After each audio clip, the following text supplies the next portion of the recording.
Welcome back. Air travel outlook as millions are working from home during the COVID-19. New estimates by leading air travel experts predict that business travel could see a decline of between 19 and 36% after the pandemic. Before COVID-19, business travel accounted for over $300 billion of the industry's $1 trillion of revenue. Dagan, the expectations now are that businesses are going to change and they're going to restructure, and that will include less business travel. Right. They've seen, businesses have, during the pandemic, of what can be accomplished working remotely and working via video conferencing.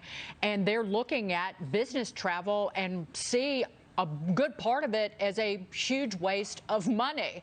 And when you cut that, it flows right to your bottom line. But this is part of what John Hilsenrath has talked about, the hysteresis in economic terms, where it took, based on John's dad, who's a doctor, you have a heart attack, you recover from the heart attack, but how much muscle damage has been done? It also goes to the restaurant industry. How many jobs are permanently destroyed because of these lockdowns, these shutdowns, and how we've changed our behavior and the way that we'll conduct ourselves, business and personally, in the years to come?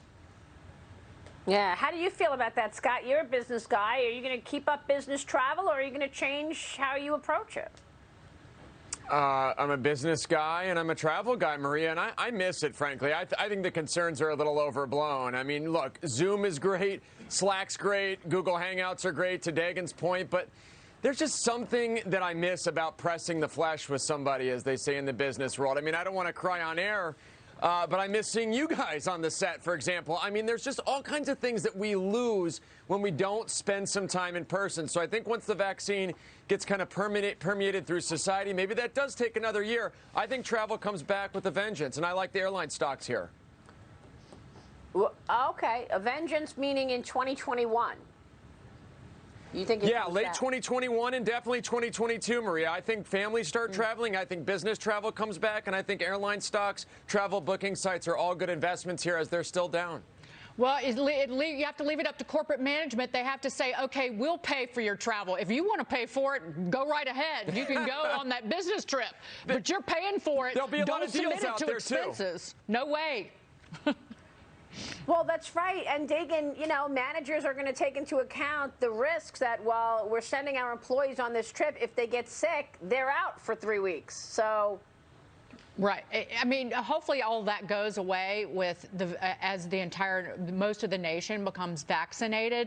But nevertheless, remember, management compensation very often is based on, well, how much does your group produce, not in revenue, but also what is the net income of each of these individual divisions?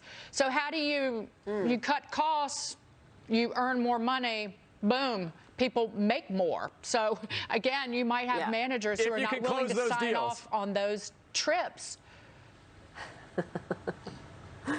All right, we will take a short break. When we come back, check